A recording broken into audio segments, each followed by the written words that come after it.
हम आगे बढ़ेंगे। मैं आज की क्लास का फ्लो फिर से आपको समझा देती हूँ कि हम आज क्या करने वाले हैं क्लास में। First we are going to go through the last session का रिव्यू। देन आज हम लास्ट सेशन के आगे, हमने लास्ट सेशन में क्वांटाइजेशन खत्म किया था, तो क्वांटाइजेशन के आगे उसका रेलेवेंस और इररेलेवेंस पढ़ेंगे कि कहाँ क्वांटाइजेशन रेलेवेंट है, कहाँ इररेलेवेंट है।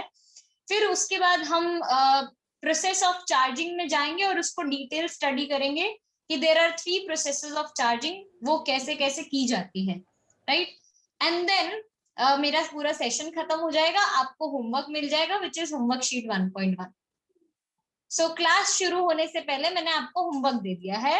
नेक्स्ट क्लास में आपको होमवर्क शीट 1.1 करके लेकर आना है।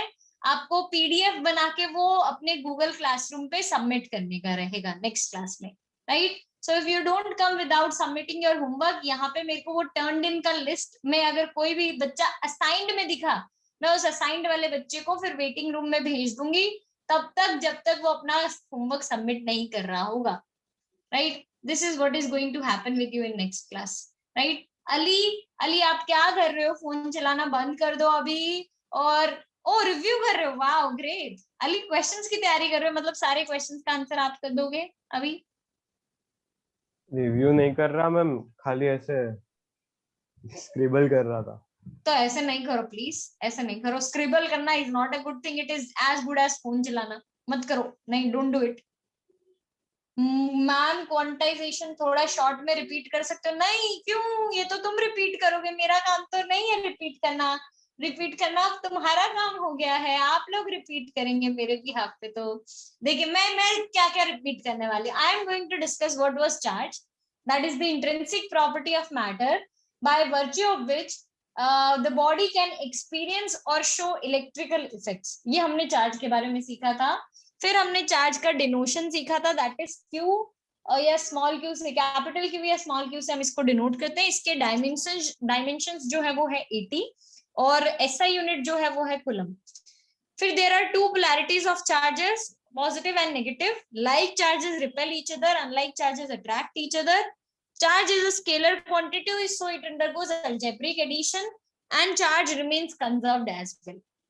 It is a conserved quantity. Charge gained by one body is equal to charge lost by another body. Next comes quantization, जो मैं नहीं बताऊंगी वो आप लोग बताओगे। What do you mean by quantization of charge? What is quantization? फिर इसके आगे हमने धीरे धीरे पढ़ना शुरू किया था। Yes, Keshni, what is quantization of charge? Ma'am, the amount of charge present on any body is the integral multiple of the charge on an electron. Perfect, very good Keshani. The amount of charge on any object is an integral multiple of electronic charge. This is quantization was. इसका mathematical statement क्या था? How do we represent it mathematically? Yes, Devolina. Ma'am, Q equals to capital N into E. Q is equal to NE, where N could be an integer. Plus भी हो सकता है और minus भी हो सकता है, दोनों वैल्यूज हो सकते हैं इनके पॉसिबल, राइट। तो चार्ज पॉजिटिव भी हो सकता है और नेगेटिव भी हो सकता है।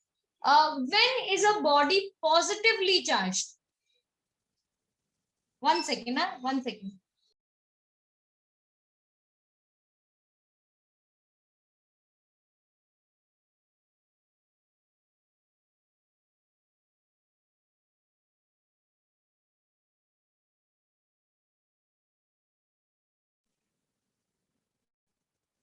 Yes, Khushi, what did I ask? When is body positively charged? Khushi Shah, yes. वो बोल रही कौन सी खुशी को पूछ लिया यार? Ma'am, because of the loss of electrons. When body loses electron, it is positively charged. Shanofi, when it is negatively charged? Ma'am, when electron are gained. Electron को जब गेन करते हैं तो पॉजिटिव चार्ज आता है, इलेक्ट्रॉन का loss जब होता है तो उसको नेगेटिव चार्ज बोलते हैं। इस प्रोसेस को, इलेक्ट्रॉन की ट्रांसफर वाले प्रोसेस को क्या बोला जाता है? What is this known as? Yes Hariti. Charging. Charging, process of charging. Process of charging is also known as, process of charging is also known as मोक्ष। Electrification. Electrification, very good. Process of charging is also known as electrification. During the process of electrification, मैं बोल रही हूँ कि कोई body ने positive charge gain किया तो proton transfers from one body to another. Is it right to say it? Is it right to say it? When body has a positive charge, proton is transferred from one body to another. Manas.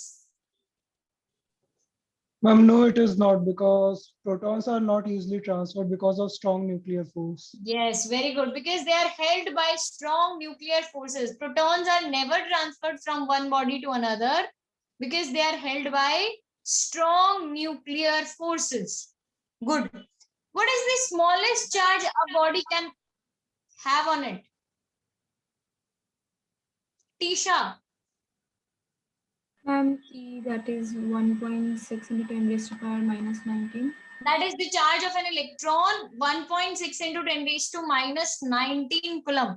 इससे बड़ा charge जो भी हो सकता है वो 2e, 3e, 4e करके हो सकता है. बात सही है आप लोगों की. गुड. सो ये हमने इतना सब जो अभी तक हमने डिस्कस किया, हमने सिर्फ इतना ही पढ़ा था लास्ट क्लास में, राइट? ये पूरा लास्ट क्लास का रिव्यू है जो हमने लिया था. इसके बाद हमें जो सीखना है, फर्स्ट मेरा क्वेश्चन आप लोगों से यही था कि स्मॉलेस्ट चार्ज इतना हो सकता है. Amount of charge on any body is an integral multiple of electronic charge. वो भी हमने सीख लिया. इसके बाद मैं जब इसको मैथमेटिकली रिप्रेजेंट करती थी तो मैंने बोला था Q is equal to n e. आप लोगों ने अभी अभी बताया था mathematically Q is equal to n e. तो Q में जो ये Q है वो है amount of charge on the body, और E जो है वो है electronic charge which is 1.6 into 10 raised to minus 19 coulomb, right? मेरा आप लोगों से क्वेश्चन है, हाउ मेनी चार्जेस नहीं, हाउ मेनी चार्जेस नहीं, how many electrons are present in 1 coulomb of charge, 1 millicoulomb of charge, 1 microcoulomb of charge, 1 nanocoulomb of charge, 1 picocoulomb of charge.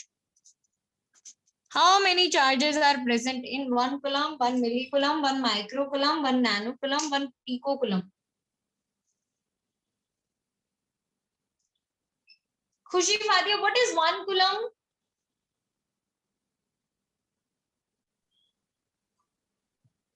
No idea.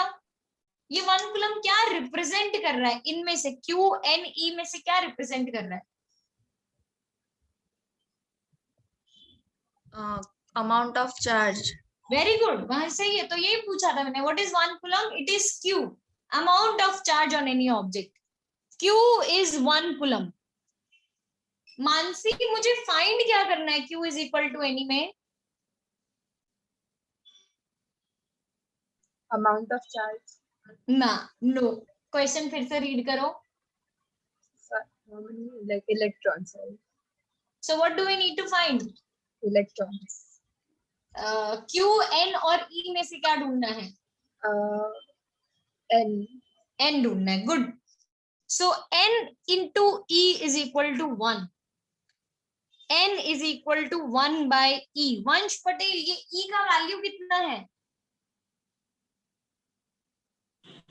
1.6 into 10 raised to minus 19. 1.6 into 10 raised to minus 19. जब मैंने इसको solve किया तो देखो, इसको solve करने पे 10 upon 16 ऐसा आया, इंटू 10 raised to 19 ऊपर चला गया, प्लस ऊपर जाएगा तो माइनस ऊपर जाएगा तो प्लस बन जाएगा. ये आ जाएगा 100 upon 16 इंटू 10 raised to 18. ऐसा लिख सकती हूँ ना मैं इसको, 100 upon 16 into 10 raised to 18. When you will divide this thing, you will get 6.25 into 10 raised to 18 electrons. So the number of electrons that are present in 1 coulomb is 6.25 into 10 raised to 18. इतने electrons present हैं 1 coulomb में. Yes Hariti, बोलिए क्या doubt है आपका? नहीं ma'am, lower करना भूल गई. Okay, no problem. 1 millicoulomb. 1 millicoulomb मतलब how many coulomb? Hasti, 1 millicoulomb मतलब कितना coulomb होगा? मैम 10 हाँ. raised to 3. -3 -3. Yes 10 raised to -3 1 millicoulomb मतलब 10 raised to -3 कुलम। अच्छा अगर एक कुलम में 6.25 into 10 raised to 18 है तो 10 raised to -3 कुलम में कितने होंगे? इसको इससे मल्टीप्लाई कर दो। एक कुलम में इतना है तो 10 raised to -3 में इसको मल्टीप्लाई कर दो। बोलो क्या आएगा आंसर? बताओ बताओ क्या आएगा answer? Yes Hariti. 6.25 into 10 raised to 15. 6.25 into 10 raised to 15 electrons. 1 microcoulomb बने कितना?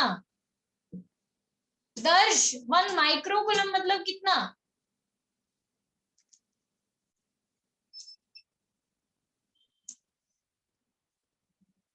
No idea Darsh? No problem, कोई बात नहीं। Manas ma'am 10 raised to -6 coulomb. 10 raised to -6 coulomb. चलो पहले चेन ही बना लेते हैं। 1 नैनो कुलम माने कितना? खुशी त्रिवेदी 1 नैनो कुलम मतलब I'm not sure, but 1 raised to -9. 10 raised to -9 coulomb. No problem. Tanisha 1 picocoulomb. नहीं idea? Okay Dhriti 1 picocoulomb. No idea. फिर अली 1 पिको कुलम। -12 -12 राइट है। तो 10 raised to -3 -6 -9 -12 लाइन में गए हैं भाई हम, ऐसा नहीं है, मल्टीपल्स है ये। Nano sorry milli micro nano and pico right. So अगर मिली में 6.25 into 10 raised to 15 थे तो माइक्रोकुलम में कितने होंगे? ये निष्ठा बताएगी मुझे। निष्ठा माइक्रोकुलम में कितने इलेक्ट्रॉन्स होने चाहिए? 6.25 into 10 to the power 18 plus 6 3 यानी 21 ना माइक्रो है, कम होना चाहिए।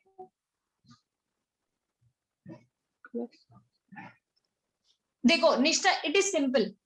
1 कुलम में 6.25 into 10 raised to 18 है, ठीक है। एक में इतना है, 2 में कितना होगा? 2 into this। 3 में कितना होगा? 3 into this। तो 10 raised to -6 में कितना होगा? 10 raised to -6 into these many electrons। तो अब आपको 18 - 6 करने का है। Okay 12 6.25 yes 12। यहाँ पे कितना आएगा? -9 होगा तो 9 9 very good. 6.25 into 10 raised to 9। फिर इधर कितना होगा? 6 to the power 6 6.25 into 10 raised to 6। Perfect. ये इतने इलेक्ट्रॉन्स हर में होने चाहिए।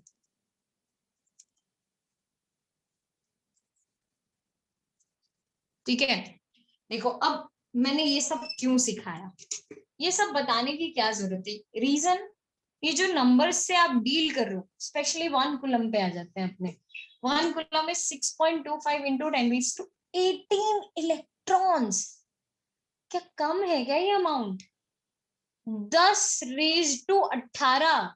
कांग्रेस का जो स्कैम था वो जो बीच में वो नहीं थे मिस्टर लालू प्रसाद यादव जिन्होंने वो कोल वाला घोटाला किया था, ये जितने भी स्कैम्स भी आप मिला लो ना, उनमें जितने भी पैसे खर्च हुए थे 1 लाख करोड़, उससे भी बड़ा नंबर है ये।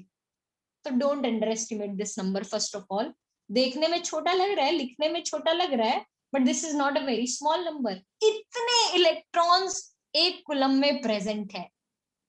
देवोलीना बस कर यार, बाल संवारने में और बात करने में रह जाएगी तू। इधर इधर हाँ उसको लाफा लगा दे। सो इतने ज्यादा इलेक्ट्रॉन्स हैं। अब क्वांटाइजेशन पता है क्या कहता था? क्वांटाइजेशन बोलता था चलो 1 इलेक्ट्रॉन आया, 2 इलेक्ट्रॉन आया, 3 आया, 4 5 10 12 20 30 100 1000। But how many electrons? Oh my God, मैं क्या गिनने बैठूंगी क्या? 1 आया, 2 आया, 3 आया, 4 6.25 into 10 raised to 18 electrons are no, I am never going to do that। तो जब हम ऐसे नंबर से जब डील करते हैं, वहां जाके क्वांटाइजेशन इररेलेवेंट हो जाता है, वहां जाके क्वांटाइजेशन इररेलेवेंट। इसका एग्जांपल देती हूँ, बायो वाले स्टूडेंट्स बहुत अच्छे से समझ सकेंगे। अरे वो बोलते मैम फिजिक्स में आप बायो की बात कर देते, दिल खुश हो जाता है मेरा। कभी हमारी बात होती ही नहीं है फिजिक्स में बायो वालों की, हमेशा मैथ्स वालों की साइड देते रहते हो। वो रेयरली होगा, हरिति टेंशन नहीं ले, रेयरली, एकदम रेयरली बायो वाले स्टूडेंट्स के साथ रहेंगे हम। सो बायो में आप लोग ऐसा देखते हो ना कि ये पूरा ऑर्गन है, आपका wrist is a organ, tissue से बन के बनता है, ये पूरा का पूरा ऑर्गन बन गया अभी। लेकिन जब मैं माइक्रोस्कोप से देखती हूँ, क्या मुझे ऑर्गन दिखता है? नहीं, वहां पे जाके मुझे सेल्स दिखते हैं, छोटे छोटे छोटे छोटे सेल्स दिखते हैं। मुझे पता चलता है 1 2 3 सेल, इतने इतने इतने इतने इसके अंदर बने हुए। लेकिन हम जैसे लोग जब इसको ऊपर से देखते हैं, क्या दिखता है? ऑर्गन।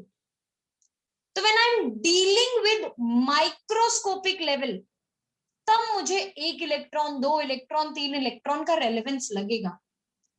लेकिन जब मैं मैक्रोस्कोपिक लेवल पे डील कर रही हूँ, इलेक्ट्रॉन्स इतने ज्यादा हैं कि मुझे इंस्टेड ऑफ 1 2 3 इलेक्ट्रॉन की बजाय पता है कैसे दिख रही है?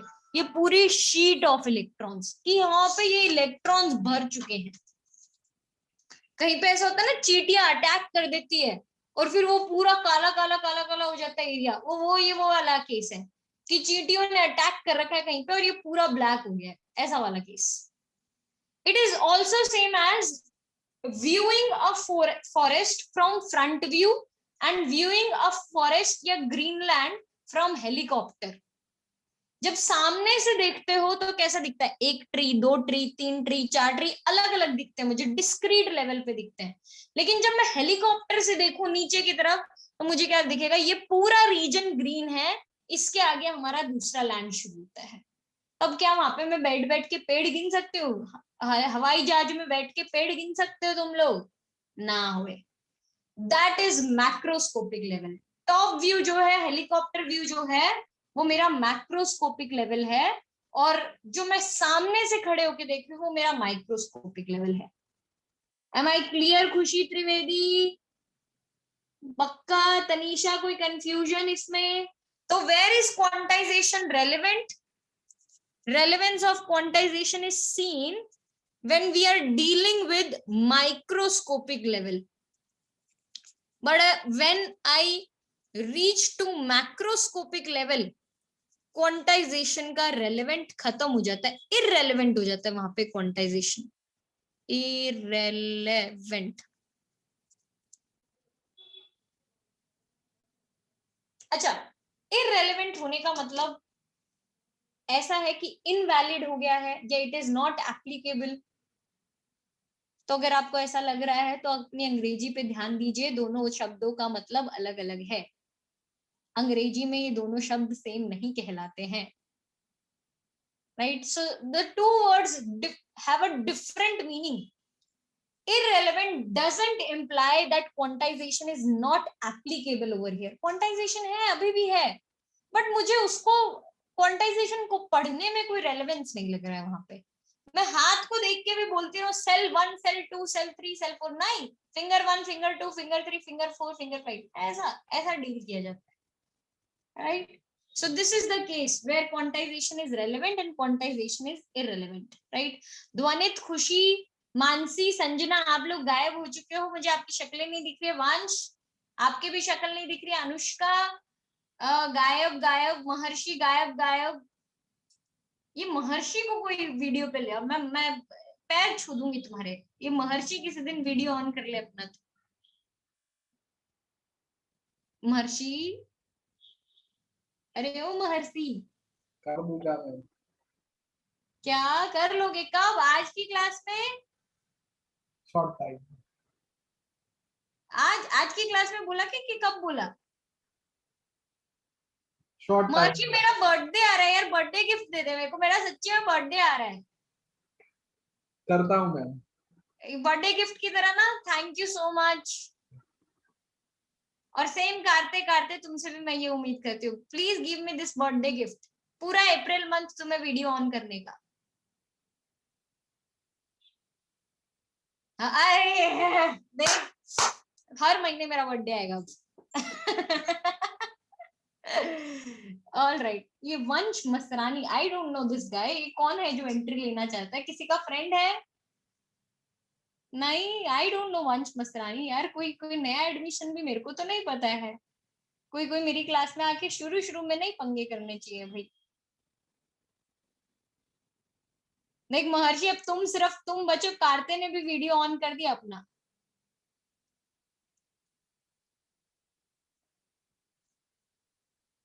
हा, ये भी आ गया, लड़का आ गया, देखा देख। मैं बोल रही, मैं अपना बर्थडे हर महीने मनाने वाली हूँ। Done, fair deal. ऐसे बर्थडे गिफ्ट ही चाहिए मुझे, देखो। चलो आगे कंटिन्यू करें। ये हमारा फर्स्ट टॉपिक था जो मुझे डिस्कस करना था आपके साथ, that is the relevance and irrelevance of quantisation. इसके अलावा मैंने आपको लास्ट क्लास में बताया कि क्वांटाइजेशन में चार्ज के अलावा और भी क्वांटिटीज है जो क्वांटाइज्ड हमने पढ़ी हुई है अपने केमिस्ट्री में। What were those physical quantities जो हमने पढ़ी थी अपने केमिस्ट्री में? आई डोंट नो, मैंने आप लोगों के साथ डिस्कस किया कि नहीं किया है तो कर लेती हूँ, और कर लिया तो आप मुझे उसके हिसाब से बता दो। यस धृति। मैम मास में भी मास इज नॉट क्वांटाइज्ड धृति। क्या ऐसा फिक्स्ड है कि मास इसी का मल्टीपल होना चाहिए? मास ऐसा ही एग्जिस्ट कर सकता है, multiple of this thing? No, mass तो 9.65434146 kg भी हो सकता है, 10.2492 kg भी हो सकता है, कोई भी नंबर हो सकता है मास का। Mass is not quantized, that is the difference between mass and charge. Yes Manas. Ma'am photons photons are not quantized Manas. Photons की कुछ क्वांटिटी है जो क्वांटाइज्ड है।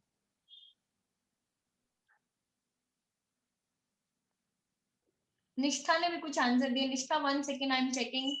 शेल्स एंड ऑर्बिटल्स की भी कुछ क्वांटिटी है जो क्वांटाइज्ड है केशनी। शेल्स ऑर्बिटल्स क्वांटाइज्ड नहीं है। Number of electrons in an atoms are not quantized, sorry. Quantized का मतलब इसी का मल्टीपल होना चाहिए। क्या आप उसका मल्टीपल की तरह दिखा सकते हो उनको? Protons not quantized, no. Energy of electron very close. Energy of electrons हो सकती है, but if I treat it that manner हो सकती है, क्योंकि -13.6 Z²/n² इलेक्ट्रॉन वोल्ट है। लेकिन उसमें निष्ठा मैं क्यों मना करती हूँ उसके लिए? रीजन वो सिर्फ हाइड्रोजन एटम के लिए एप्लीकेबल है, हर एटम में वो ट्रू हो कि नहीं हो वो नहीं है। ऑर्बिट ऑफ इलेक्ट्रॉन नहीं राइट है। आप लोगों ने केमिस्ट्री में ही सीखा हुआ है, last year structure of atom में ही पढ़ा हुआ है। One quantity is associated with photon and the other quantity is associated with electron. I have already gotten 2 answers right, जो हरिति का और धृति का है, वो राइट आंसर्स हैं। वेलोसिटी भी मैं केशनी इसीलिए नहीं बोल सकती हूँ, सेम जो मैंने रीजन निष्ठा को दिया वही रीजन है कि वेलोसिटी में भी हर एटम के लिए अलग अलग होगा। जो हमने डिराइव किया था वो सिर्फ हाइड्रोजन एटम के लिए था, राइट? यस संजना, आपका आंसर भी राइट है। अच्छा, जो लोग ये वंडर कर रहे हैं कि क्या है ये, नहीं अली, मास नहीं हो सकता। मास किसी का भी क्वांटाइज्ड नहीं है, मास कैन नेवर बी क्वांटाइज्ड, ठीक है? सो मैं बता देती हूँ, one is angular momentum of electron in its orbit. अरे निष्ठा पहुंच गई, तुम वहां तक पहुंच गई, good. Second postulate of Bohr's model, क्या बोलते थे हम? L is equal to NH/2π, it is quantized. NH/2π, अगर N1 हो तो 1, 2 हो तो 2, 3 हो तो 3। क्या 1.5 NH एग्जिस्ट कर सकता है? नहीं, ऑर्बिट ही नहीं है वो, तो एग्जिस्ट कैसे करेगा? L is equal to NH/2π. Angular momentum of an electron is a quantized quantity. Next, what is the other one related with photons? Gas करो, गैस करो, श्री मेहता गैस करो, हस्ती। फ्रीक्वेंसी, नो, फ्रीक्वेंसी से भी very close, you are very close. Guess करो एक और। wave no not wavelength, something related to photoelectric effect, energy of photons. Yes, energy of photons. Finally Keshani, you got it right. Energy of photons. ऐसा नहीं होता था E is equal to h nu, एक photon की energy h nu, दो photons की कितनी होती थी? खुशी वादिया, दो फोटॉन्स की एनर्जी कितनी? दो क्या 2h nu। तीन फोटॉन्स की एनर्जी कितनी? बोलो ना, बोलना पड़ेगा, बिना बोले तो अपने चलाए ना। 3 क्या? बोलो ना। मैंने तो बोला h nu, 3h nu। बोलो अब आगे आपको बोलना है। 4 की कितनी? 4h nu। 5 की कितनी? 5h nu। तो n फोटॉन्स की एनर्जी कितनी?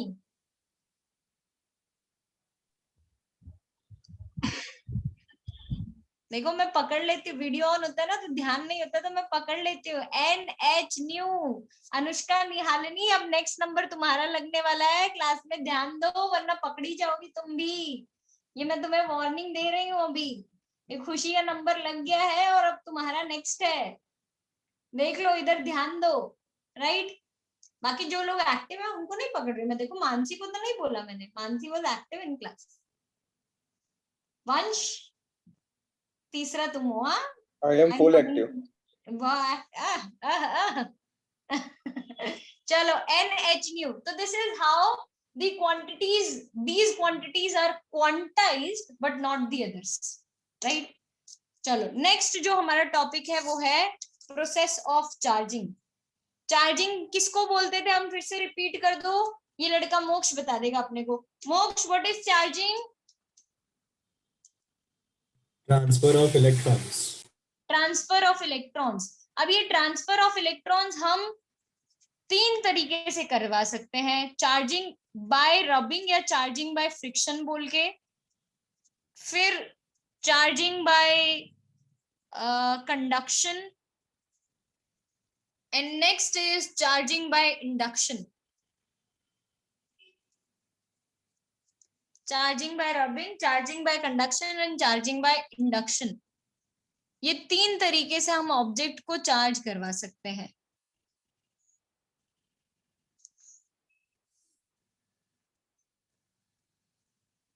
ठीक है, सो चार्जिंग बाय रबिंग से स्टार्ट करते हैं।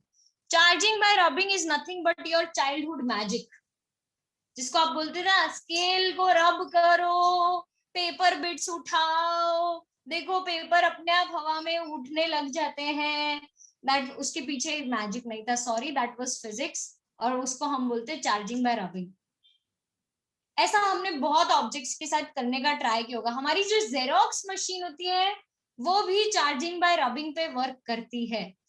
हमारे आप लोगों ने देखा होगा कि कोई भी इनफ्लेमेबल मटेरियल होता है ना, जिस मान लीजिए कोई ऑटोमोबाइल इनफ्लेमेबल मटेरियल लेके जा रहा है, वो इनफ्लेमेबल्स के साथ साथ एक कंडक्टिंग रॉड अर्थ के साथ कनेक्ट करके जाता है। कभी देखने का ट्राई करना अगर नहीं देखा है तो वो कंडक्टिंग रॉड क्यों कनेक्ट करता है? क्योंकि रबिंग की वजह से, हवा के फ्रिक्शन की वजह से वो मटेरियल पे चार्जेस इकट्ठे हो सकते हैं, और वो जब चार्जेस इकट्ठे होंगे तो क्या आग लगने के चांसेस बढ़ सकते हैं वो इनफ्लेमेबल मटेरियल पे। तो ये सब चार्जिंग बाय रबिंग की वजह से पॉसिबल है। बर्थडे पार्टीज में जब टेप खत्म हो जाती है, धागे खत्म हो जाते हैं, तो बलून्स को सिर पे रब करके वॉल के साथ चिपकाया जाता है। नहीं करके देखा कभी? Oh, I didn't try it, never try this birthday. करो, इस बार करके देखो। बलून को बालों के साथ रब करो, वॉल पे स्टिक करने की कोशिश करो, आई गारंटी हो जाएगा। एक बर्थडे मेरे साथ लोगों ने यही किया हुआ है, उनके पास ज्यादा पैसे नहीं थे उस टाइम पे। दूसरी लेनी जाना नहीं, हमारे में नहीं लेने जाते थे, तो आलस बहुत था लोगों में, बहुत आलस, लेने ही नहीं जाता था कोई दूसरी टेप। तो वो ऐसा करते थे, बालों के साथ रब करो। बालों के साथ रब करने से क्या होता था, वापस वही जो आप स्केल के साथ रब करने पे होता है, अच्छा, कई बार क्या होता है, चेयर से उठ के जाते हो, किसी और चीज को जाके टच करते हो, झटके लगते हैं। ये सबने एक्सपीरियंस किया है, ये सबने एक्सपीरियंस किया। ब्लैंकेट में उठ के जाते हो, वापस किसी को टच करते हो, झटके लगते हैं। Reason, rubbing, charging by friction हुआ है। विंटर्स में इसलिए ज्यादा होता है क्योंकि ड्राइनेस ज्यादा होती है। ड्राइनेस जितनी ज्यादा होगी, चार्जेस इकट्ठे होने ज्यादा चांसेस होते हैं। विंटर्स में ऐसा होता है, मॉनसून में ऐसा नहीं होता है। मॉनसून में झटके किसी और चीजों की वजह से लगते हैं, इनकी वजह से नहीं लगेंगे। Static electricity is not the reason for monsoon का झटका, right. So charging by rubbing में होता क्या है, रबिंग के टाइम पे फ्रिक्शन क्रिएट होता है। फ्रिक्शन फोर्सेस की वजह से वर्क होने लगता है, फ्रिक्शन की वजह से वर्क होता है। और जब वर्क होगा तो इलेक्ट्रॉन को एनर्जी मिल जाती है अपने आउटर मोस्ट ऑर्बिट से निकलने की।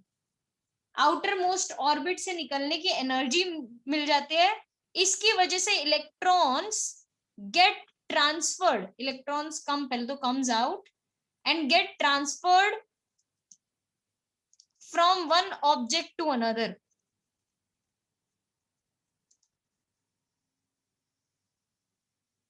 From one object to another. अच्छा, जिसपे इलेक्ट्रॉन आया होगा उस पे चार्ज कैसा होगा, जिसने इलेक्ट्रॉन गेन किया होगा उस पे चार्ज कैसा होगा? यस देवोलीना? नेगेटिव। नेगेटिव। जिसने इलेक्ट्रॉन लूज किया होगा उस पे चार्ज कैसा होगा?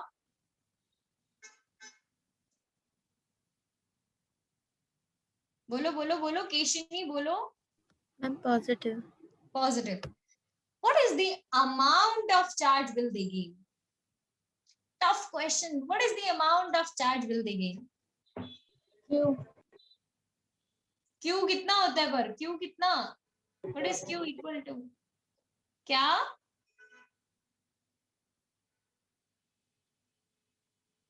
What is Q equal to?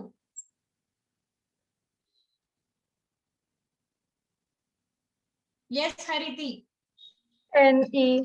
NE. The amount of charge gained by the bodies would be N into E.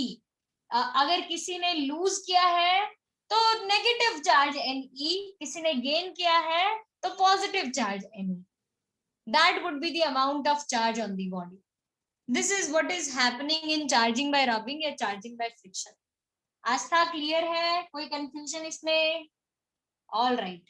Next. Charging by conduction. Charging by conduction easy है। Charging by conduction में क्या होता है कि हम दो ऑब्जेक्ट्स लेते हैं, दो ऑब्जेक्ट्स कंडक्टर्स होने जरूरी है। अगर मान लीजिए मुझे एक को चार्ज करना है तो दूसरा अनचार्ज्ड ऑब्जेक्ट लेना पड़ेगा, नहीं, दूसरे को चार्ज्ड ऑब्जेक्ट लेना पड़ेगा। जैसे मान लीजिए इसके पास 0 चार्ज हो और इसके पास सम Q चार्ज प्रेजेंट हो, ऐसा करके फिर हम क्या करेंगे कि इनको एक कंडक्टिंग वायर के साथ कनेक्ट कर देंगे या इनको डायरेक्टली दोनों को ऐसे भिड़ा देंगे तो क्या आएगा, चार्जेस का ट्रांसफर होना शुरू हो जाएगा। Charging by conduction takes place when there is a potential difference between the two objects. Charging by conduction takes place when there is a potential difference between the two objects. जब जब दोनों objects में potential difference होगा charging by conduction हो सकता है। Potential difference नहीं होगा, चार्जिंग बाय कंडक्शन नहीं पॉसिबल है। तो पोटेंशियल डिफरेंस होना बहुत बड़ा जरूरी है। Charges flow from high potential to low potential.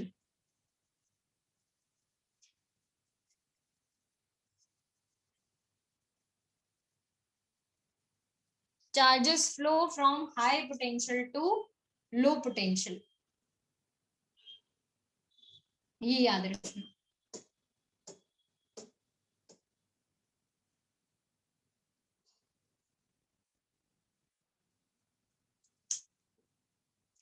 इस तरीके से चार्जिंग बाय कंडक्शन होता है। That is the scenario.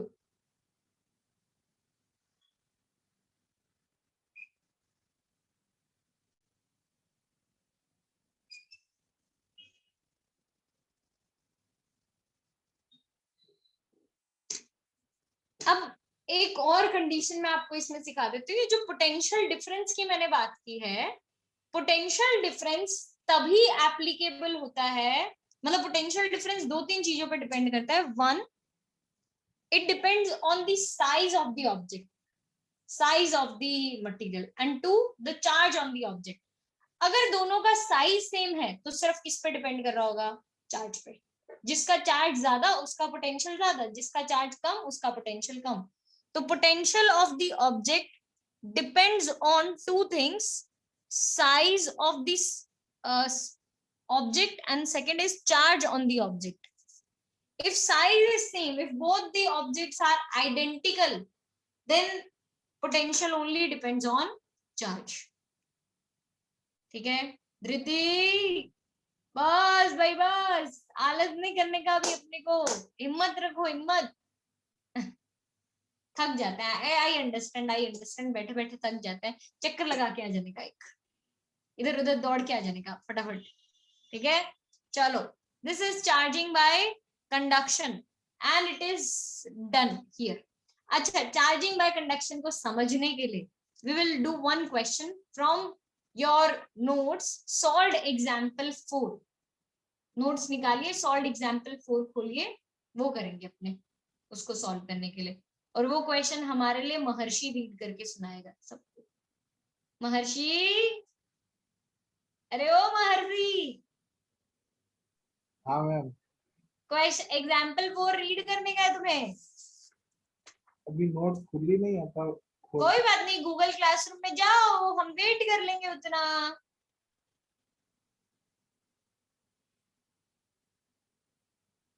कितनी देर लगेगी? 2 मिनट। हाँ, इतना वेट कर सकते हैं, 30 सेकेंड है तुम्हारे पास।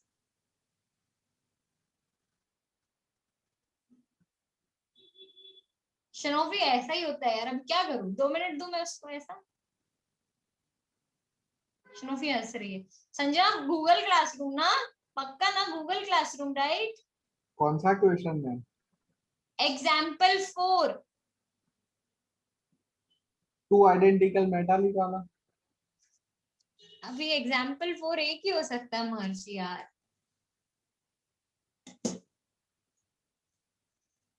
हाँ बस हो गई। हाँ बाबा, वही है, कंफर्म नहीं करने का इतना। चलो करो, रीड करो। 2 identical metallic spherical shells A and B having charges 4q and minus 10q are kept a certain distance apart.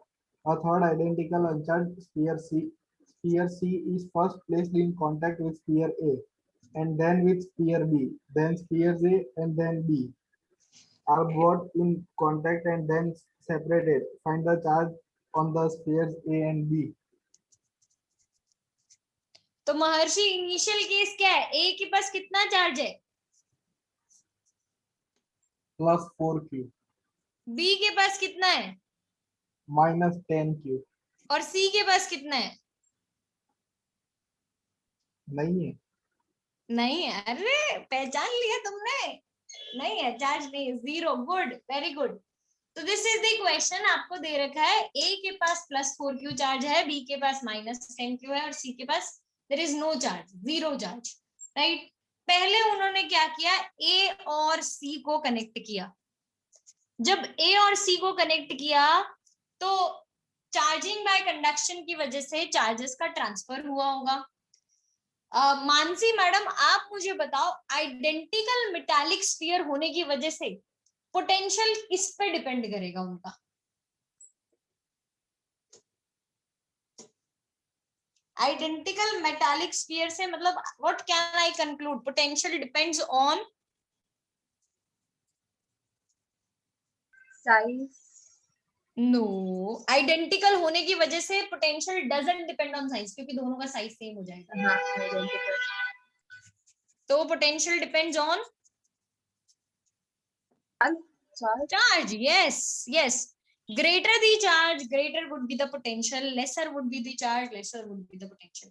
तो अगर मुझे पोटेंशियल डिफरेंस को सेम करना, मतलब 0 पोटेंशियल डिफरेंस रखना है, तो मुझे दोनों पे चार्जेस क्या चाहिए? Same.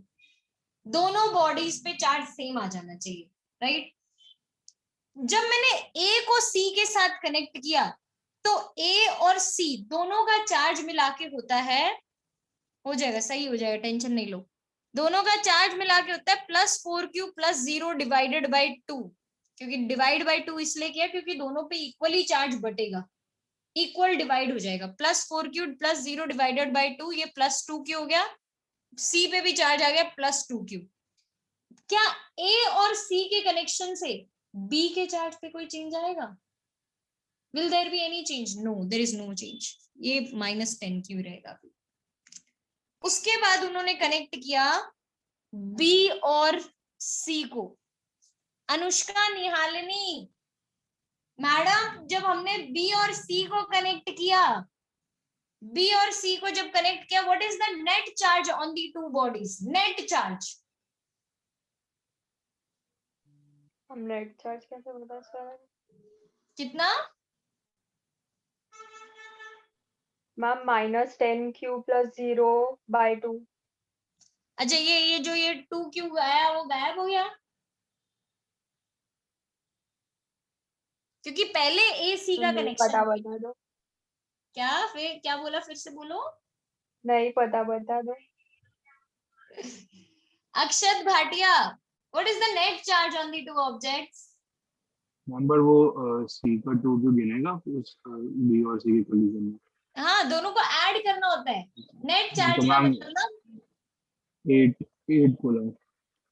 Yes, 8q -8q divided by 2, क्योंकि दोनों में डिवाइड करना है तो डिवाइड बाई 2, तो -10q + 2q डिवाइडेड बाई 2। हस्ती, समझ आया कि नहीं आया? नहीं आया? आया, गुड, ठीक है। So it would be -8q divided by 2 -4q। B पे भी -4q रह जाएगा, सी पे भी -4q रह जाएगा। क्या बी और सी के कनेक्शन की वजह से ए के चार्ज में कोई चेंज आएगा?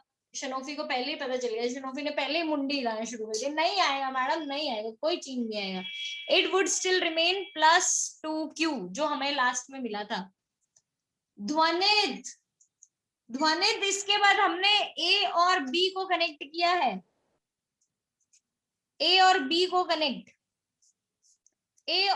कनेक्ट करने से कितना नेट चार्ज आएगा?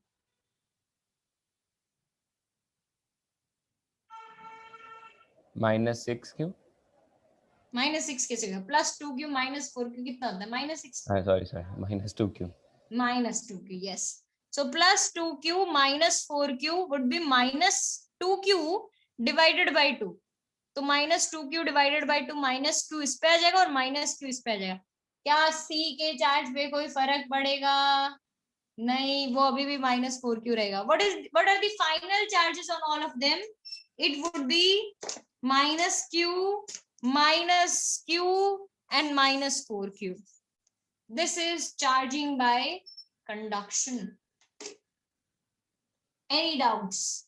किसी को कोई डाउट हो तो रेज हैंड करो, वरना हम आगे बढ़े। चार्जिंग बाय कंडक्शन के क्वेश्चन ऐसे ही आएंगे आपको।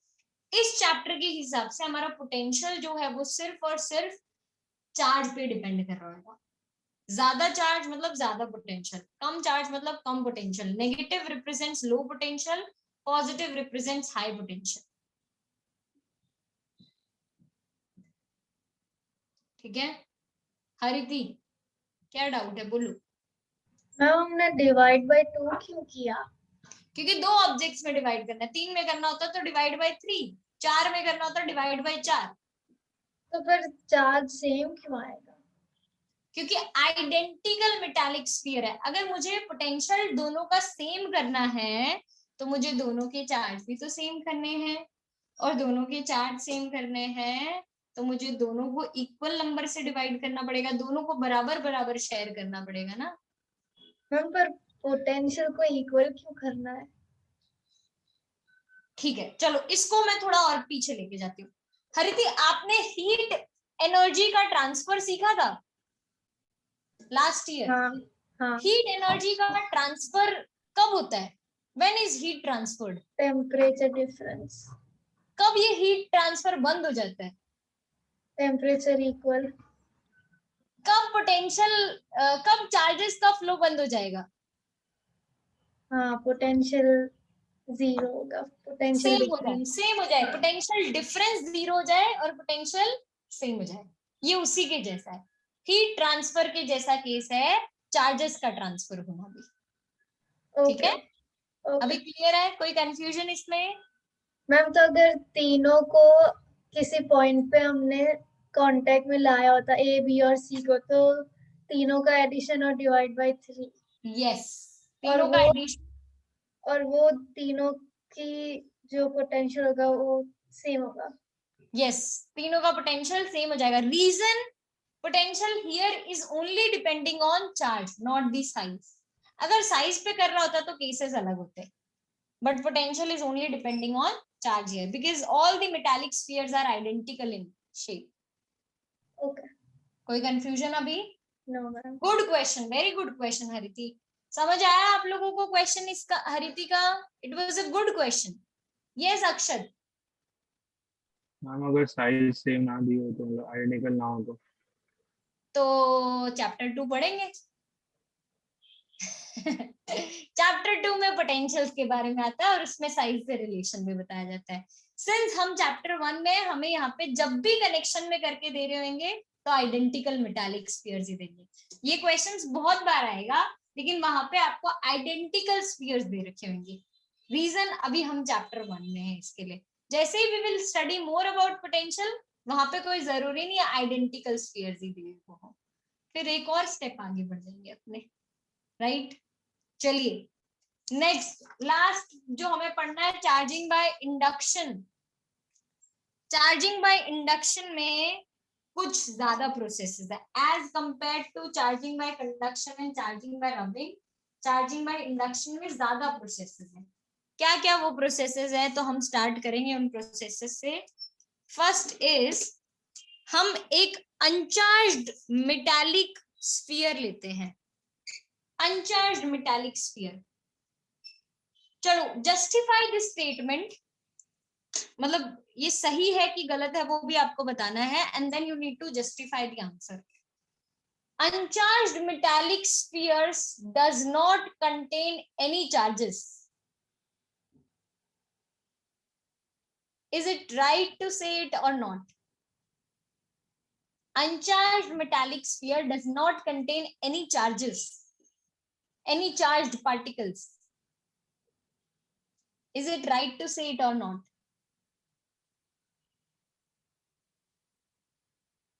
Astha, is it right to say it?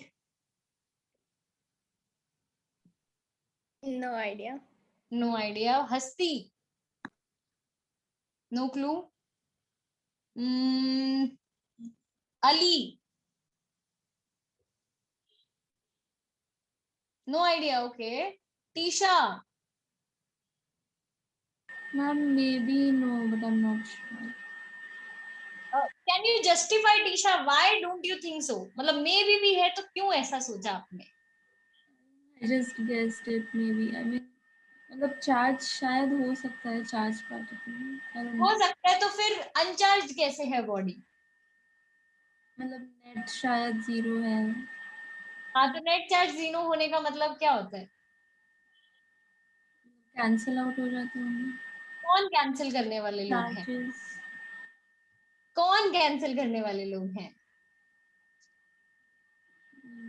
I am taking you to the answer. आपने जितने भी आंसर्स दिए वो राइट हैं, अब घबराओ नहीं, आपने सही आंसर्स दिए सारे, बट मैं एग्जैक्ट वर्ड्स पे भी लेकर आना चाहती हूँ ताकि आपको लगे कि नहीं, you know the answer but there is a right way of saying it. Charge particles मतलब कौन से चार्ज्ड पार्टिकल्स? वो इलेक्ट्रॉन्स है ना। यस, और कौन सा होता है इलेक्ट्रॉन के अलावा? Protons and yes, good, very good Tisha, very good.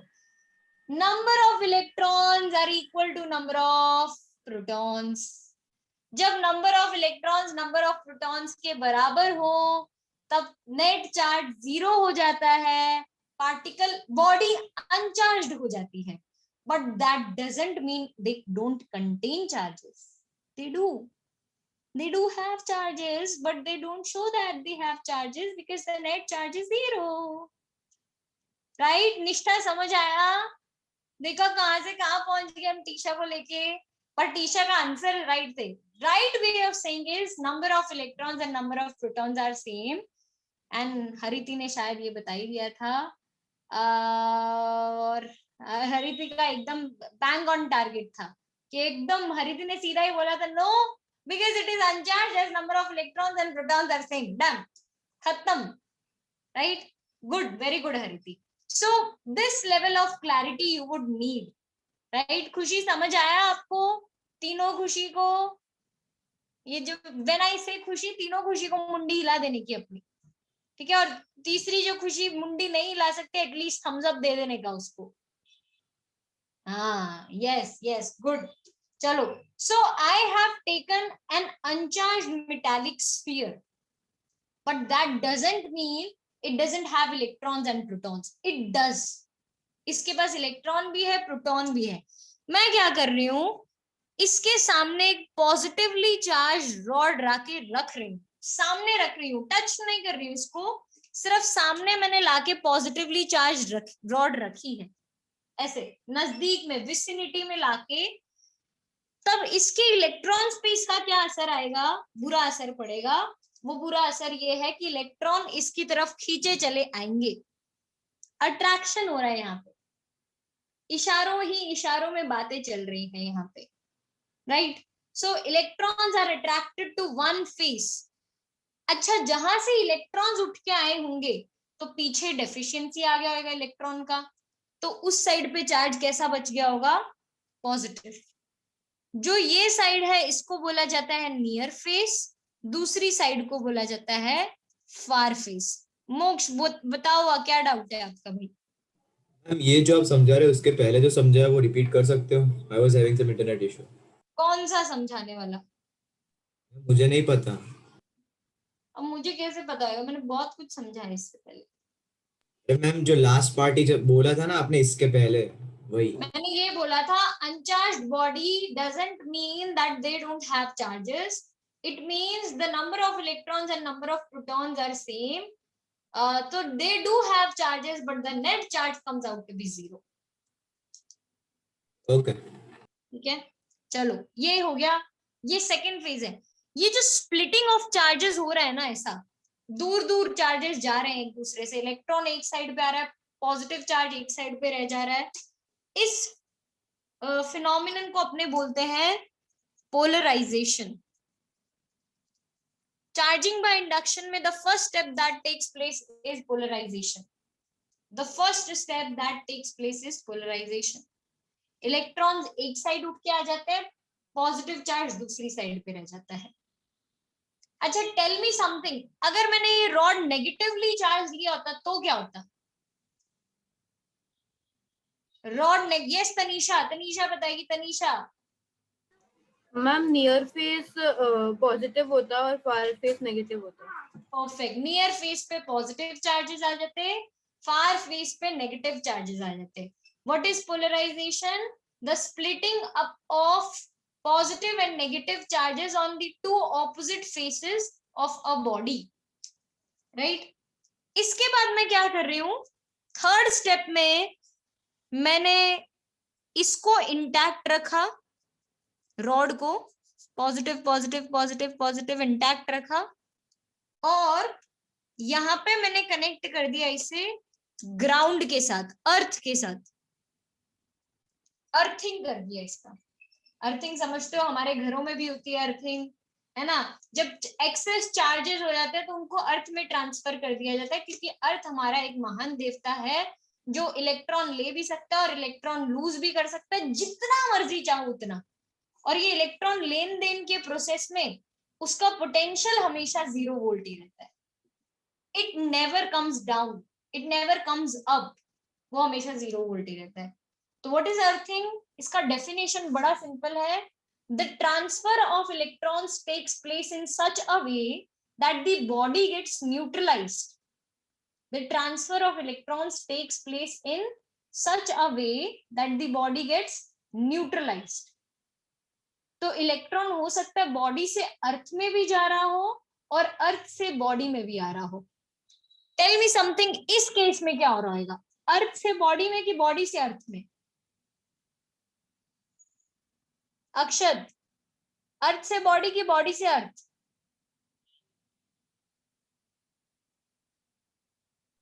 Body से बॉडी से अर्थ। ओके, श्रेय मेहता, अर्थ से बॉडी की बॉडी से अर्थ?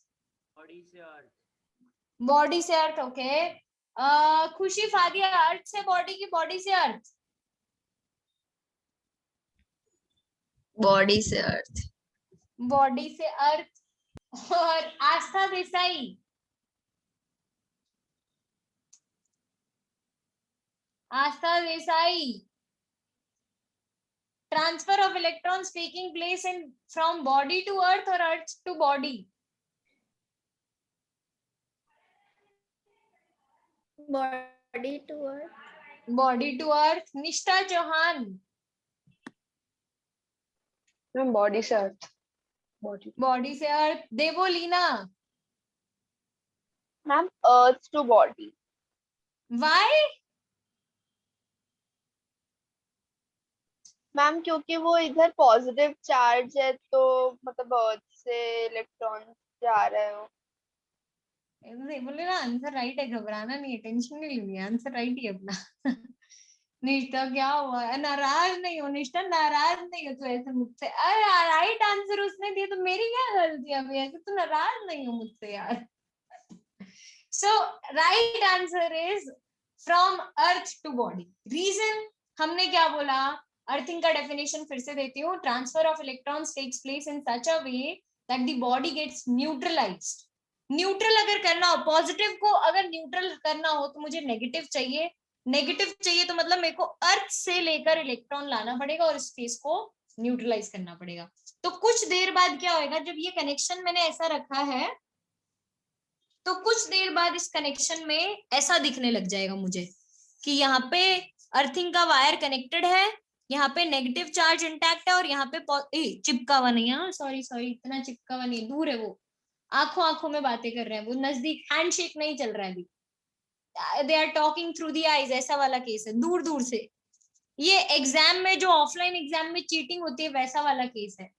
You can not pass chits here, sorry, you just need to use left hand rule and right hand rule, वही कर सकते हो अभी आप, राइट? हाँ, ऐसा करके कर देते थे ना, चलो ये 1 2 3 ऐसा करके, वही वाला केस। सो ये दूर दूर से चीटिंग होने वाला केस था और ये कुछ देर बाद ऐसा हो गया।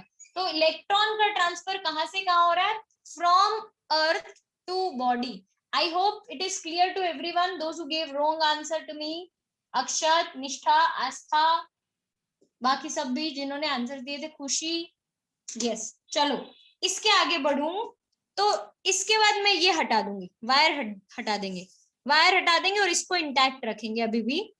फिर हम रॉड को भी हटा देंगे, तो रॉड को हटाने के बाद पूरा नेगेटिव चार्ज जो है वो बॉडी पे फैल जाएगा। पहले बोलो स्टार्ट कहां से किया था हमने? अनचार्ज्ड ऑब्जेक्ट से। पहुंच कहां गए हम? नेगेटिवली चार्ज्ड ऑब्जेक्ट पे। क्या ऑब्जेक्ट चार्ज हो चुका है? Yes, this is charging by induction. This is charging by induction that took place. Is that clear to everyone? कोई confusion किसी को? पक्का? ठीक है। कितना चार्ज आएगा बॉडी पे? What is the amount of the charge that a body has? Yes, Keshini. Ma'am, the amount of positive charge of the object which we brought near to it. No, that's not true. वो उसके लिए अलग formula है केशिनी कि induce कितना होएगा charge. चलो ठीक है, वो मैं वो सिखाई नहीं रही हूँ केशिनी आपको, नहीं वो नहीं सिखा रही हूँ मैं तो पूछ रही हूँ बॉडी में कितना चार्ज होगा। उतना नहीं होगा जितना पॉजिटिव था, नहीं होगा, उतना नहीं होगा। इंडक्शन का फॉर्मूला अलग होता है। मानस, Any n into e, number of electrons into electronic charge। हम घूम फिर के वहीं पे आने वाले हैं। That is the main plot of the show। कि जहां से शुरू किया था वहां तो पहुंचने का ही अपने को, है ना। ये फिगर आउट नहीं होती है चीजें, बट देखना कोई भी कॉमेडी शो देखोगे, they try to repeat the same joke at the end of the show itself. ये this is one kind of humour, इसका नाम मैं भूल गई, इसको क्या बोलते हैं, बट हम वो ह्यूमर तो नहीं लेकर आ सकते, पर फिजिक्स में वो साइकिल जरूर बना सकते हैं हम। ह्यूमर लाना बहुत मुश्किल है, हंसते बहुत कम हो आप लोग, लेकिन फिर भी साइकिल लेकर आना बहुत मुश्किल है, राइट। चलो खुशी, स्माइल बेटा, yes good, it looks good, yeah। चलो, this is charging by induction and this completes my session 1.1। अरे मेरा मुंह कहाँ चला गया, मेरा ब्राउजर गायब हो गया, एक सेकेंड ना, let me come to my browser. हाँ ये रहा। सो मैंने आप लोगों को क्या क्या पढ़ा दिया, मैं वो डिस्कस कर लेती हूँ आपके साथ।